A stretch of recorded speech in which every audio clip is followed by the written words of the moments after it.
Happiness through curiosity on the Ranveer show. Welcome to TRS Clips.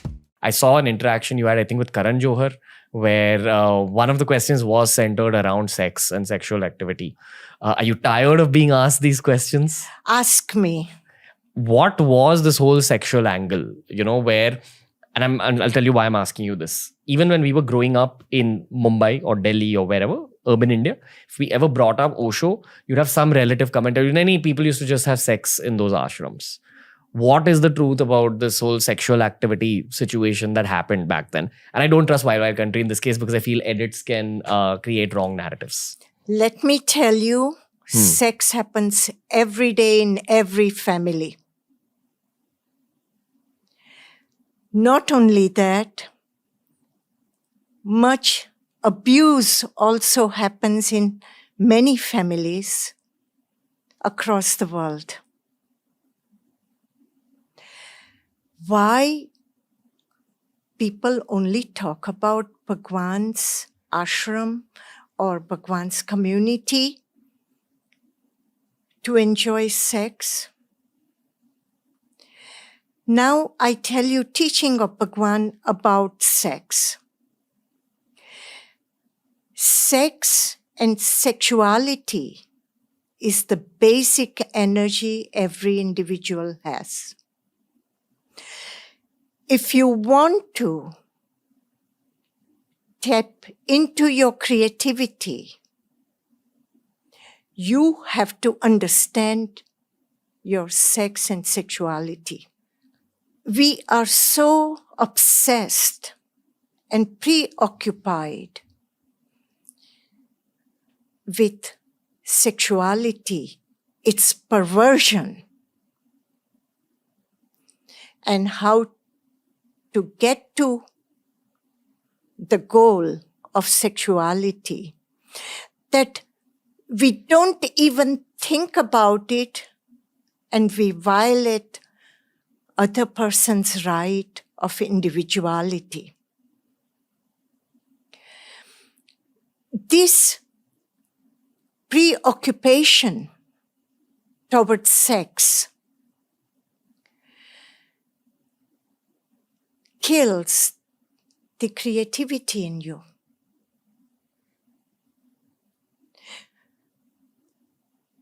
You have to understand your own sexuality. You have to understand your basic value put together with sexuality. Until then, you will not be free in your mind. And what we are taught is to oppress it instead of live through it. And Bhagwan simply says, respect the other, through choice, engage in sexuality. Both partner should be consensuous. And then engage yourself in sexuality. What do people do? They want to have sex. Suddenly they fall in love with them. Where does the love come from? Because then they have a license to have sex. Or the parents take the youth and say, we get you married and you are tied down like a cow on a stake. And everything will be okay. No, nothing will be okay. Because now your perversion will be even more. Your obsession, your fantasies will be more. And then you engage yourself in acts they are shameful for mankind. You said something about exploring sexuality. You need to explore your own sexuality, understand it. What does that mean? Understand it is understand the limits of your sexuality. For example, you are attracted to a woman. Attraction immediately is shown on your genitals. Then how do you respond to that? It is how your response to it is how is your approach to yourself and the person you are attracted to. Is it because it's a primal activity and the way your mind reacts to it says something about your mind? It is your mind and your body both, because your mind takes over your genitals and desire.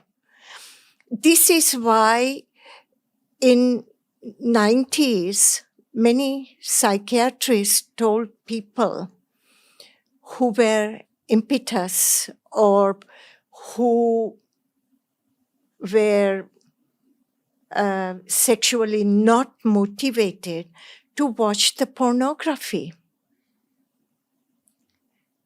And then they will be aroused. But that's not what you need. That is playing on your problems. You become impetus because you are unsure of your own sexuality. People need to talk about their sexuality openly. To have a better understanding of their minds and bodies is reactions. And everyone's minds and bodies reactions will be different. So I'm assuming you get to know a little bit about your own individual reaction, where you stand. It's absolutely. Like that's what I'm talking about. And Bhagwan was one of the first men on the earth who spoke about sexuality and then presented it in the terms that people like to hear with superconsciousness. His book, From Sex to Superconsciousness, is a wonderful book. What happens after you figured it? Like what's the next step? Next step is respect, self-respect, and respect of the others. After that is no judgment about male, female, transgender, homosexuality. These are all human aspects. And they all should be viewed at a same eye level.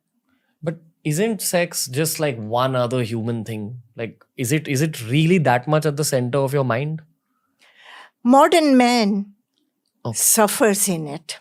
Okay. And not only that, modern men suffer so badly that they come down to ugliness of rape. Even married men behave badly in the bed with their own wives. God. And where does your violence come out? So violence is a form of morphed, wrongly understood sexual energy. Exactly. Okay. And violence doesn't just have to be physical. It could be emotional violence, verbal violence, etc. Violence is violence when you stop respecting the rights of the others. My understanding of Osho is that he was against the idea of giving birth to children. Is that correct? No. Okay, that's what's reported online again. Don't listen to it. That's why I don't listen to online things much. Other than the Ranveer show from now on. Only. But go on. That is not correct. What Bhagawan says, if you are going to have a career, then if you are burdened by the work you have as a woman, as a household woman, and you want to have a career, then what is the point of having children? Because you can't pay attention to children that they require, and you will be always burdened by at work worrying about your children. I find it logical. Thank you for watching this clip. If you want to learn more about this topic, we've curated a playlist just for you, and here's a link to the whole episode.